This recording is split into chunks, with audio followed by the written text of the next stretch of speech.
Morning, Tony. Oh, Hubert. How are you? Oh, busy enough. Where are you off to today? Well, we're running trips over the weekends now. We've been doing them for about the last 3 weeks now. You're going down the Canal a bit today? Yes, we're just doing short trips, public trips as far as Hempstead and back. Bit of a change for you, isn't it? Well, yes, but, it's going with the trend, really. That's, everything's pleasure and amenity, and we might as well get them on the pleasure boating as well. Oh, I'm glad to hear you're doing so well. Yes, well, it's picking up now, now we've got the publicity going. I think there's a lot of scope here. We're the first in the field on the Sharpness Canal, and we're getting known now, the people are coming down. It's just getting getting the publicity around until people just get to know we're here, Yeah. Okay? Yeah.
Now tell me, Tony, how did you come by this boat? What was she before you had her?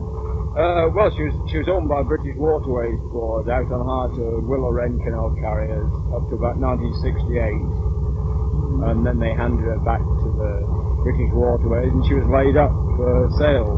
They were laid up for about 12 months and wrecked and vandalised. And then you bought her, did you? Yes, bought her from British Waterways. They had about 28 boats out for tender altogether for sale to commercial carriers, and so we decided to go into the carrying business and tendered for it. And you've done her up since? Yes, we had a refit at Charity Dock. They had no engines when we bought them, and we had a engine put in then. Got a lister. And you got her with this in mind, this pleasure cruising, did you? No, for commercial carrying in the first place. There was quite a bit of regular trade then. There were coal contract carrying to Dickinson's at Crops with the paper mills. There were probably about 20 odd boats employed then. And this trade went on until 1971, at the end of 1971. At the end of that time we just did odd carrying jobs. There were various odd jobs around, some civil engineering works, hiring the boats out to contractors. We did one job at Coventry for about 3 months. They were laying North Sea gas pipes along the towpath, and the only way they could get the plant and materials in and out was by using boats.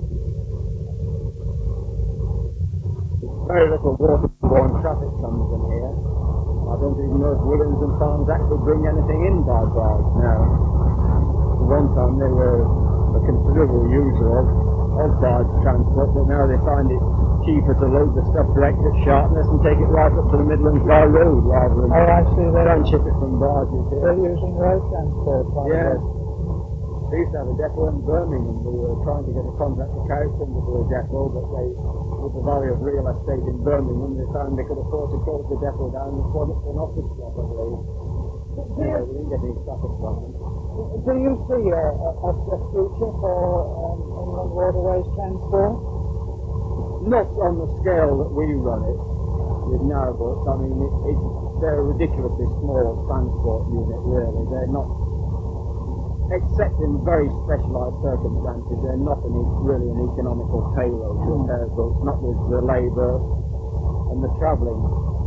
If we had more waterways on the scale of the Gloucester and Sharpness, yes, it'd be a very great future. There are some quite big boats coming up on the Gloucester Sharpness Canal. Yes, well, we've got 1,000-tonners working on here, but then on the continent they've got 1,000-tonners. Well, they're building their waterways to a minimum about 1,200-ton standard. Harking back to timber, of course, we do get some Russian timber coming up the canal by boat, don't we? Yes, some of it comes directly up by coaster, but the old days of I mean, I can remember 10 odd years ago, during the timber season, Sharpness, you could hardly see the warehouses for timber stacked there, and it was all offloaded to lighters. At one time, of course, it was cheaper to put it into the lighters, even if it lay several weeks, because it was cheaper to pay demurrage on the lighters than to pay for the storage space. This was one of the advantages.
I'm still going to show you.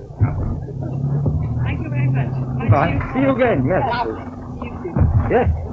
Yeah.